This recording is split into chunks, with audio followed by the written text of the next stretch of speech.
Hello everyone, I hope everyone had a really loving Christmas, and if you don't celebrate Christmas, happy holidays to you. But today I'm going to share with you my thoughts on Chanel's newest CC cream. This is the Complete Correction Cream, which is supposed to be the better, more improved version of BB creams, and BB creams are blemish balm. Unfortunately, the CC cream is not available in the USA yet. I actually had a friend who was nice enough to have it shipped to me from South Korea.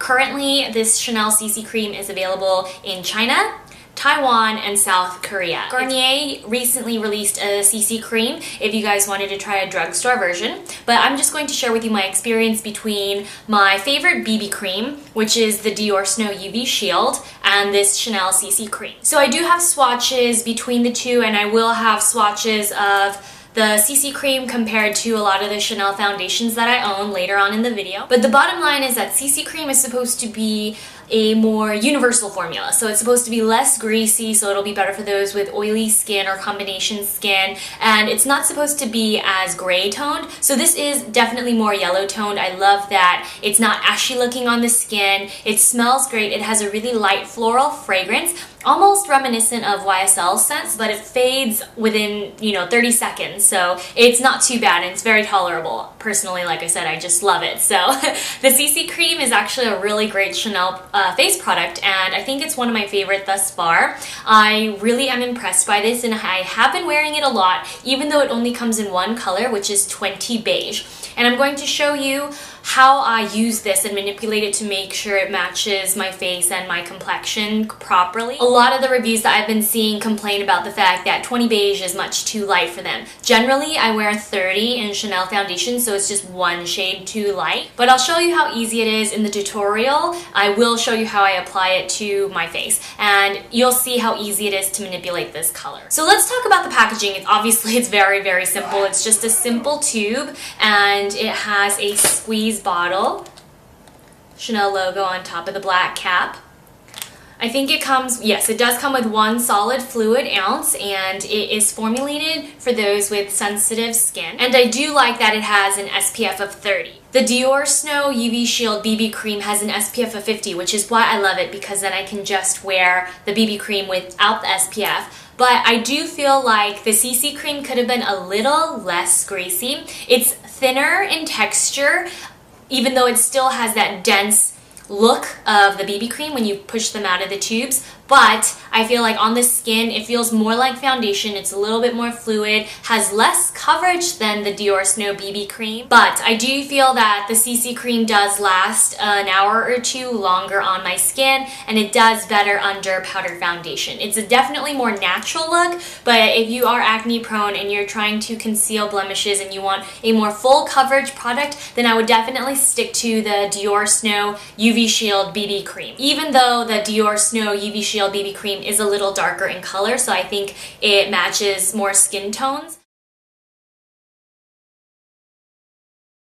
But the Chanel CC cream is longer lasting, and I do feel that it looks better on the skin. So it doesn't cover blemishes, but you'll be able to see, since I do have some hormonal acne that I have to cover, you'll be able to see how much it shows through after I apply this CC cream with my Beauty Blender sponge, which I have found to be the most effective way to spread this CC cream evenly across my face. Now, in terms of finish, I feel like this has a semi-matte finish. For the first couple hours, it looks really fresh and luminous, but not oily. So in that instance, it reminds me of the regular Chanel Vita Lumiere, and this is a foundation that I tend to use in the winter when I also, again, want a really light finish, but a really glowing finish.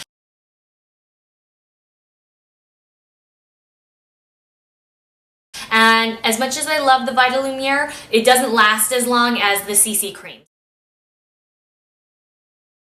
I do think that if you have oily skin or combination skin, you might actually prefer Perfection Lumiere, just because the CC cream, again, does get a little greasy towards the end of the day. And that's even when I set with a matte powder. So, it just really depends on your skin type and what kind of foundation finishes you prefer. I know there are some of those girls with oily skin out there that still want a luminous finish. And obviously, if I've never sat down and talked to you, I don't know what your preferences for makeup are. But I do think that the CC cream formula is really nice, and I do prefer this to any BB cream that I I have tried. So if you have any relatives or friends in the 3 countries that I listed before earlier in the video, then definitely ask them to send you a bottle if they can.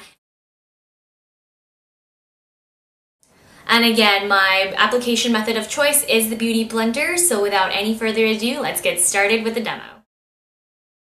I just used my SK2 toner before I apply the CC cream, and I don't use a moisturizer because this product is pretty hydrating. So I like to squeeze a little bit over a pea-sized amount onto my finger, and then I'll just dab it on my face and start blending it out with a Beauty Blender.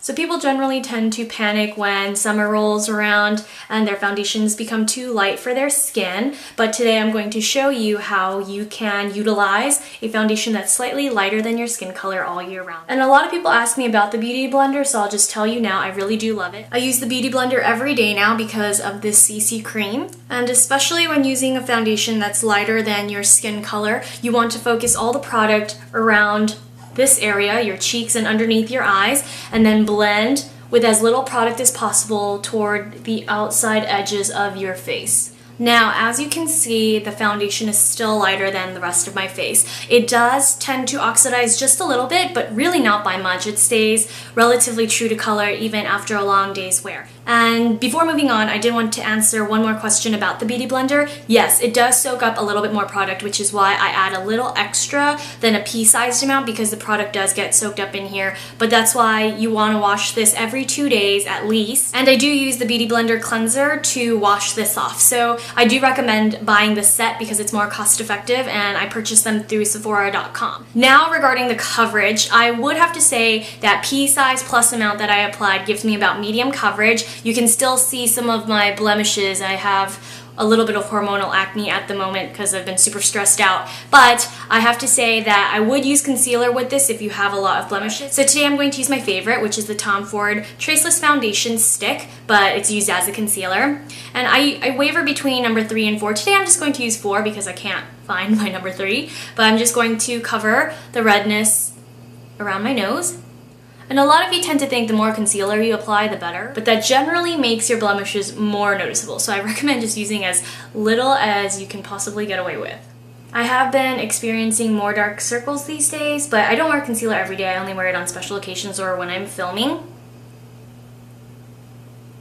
It does, however, make a noticeable impact, right? Now I'm going to top with powder. Some days when my skin is looking a little better, I'll just go ahead and use my favorite Wulong Meteorites press because this is a very sheer powder. It basically sets the foundation and makes my skin look really, really even and smooth. And then I'll add bronzer to warm up the face and make the color look a little bit more consistent with the rest of my body. But today I'm going to use my Hello Flawless powder foundation just to show you how you can manipulate the coverage of this product. And this is a powder foundation, so it's going to have more coverage than the Wulong press that I just showed you.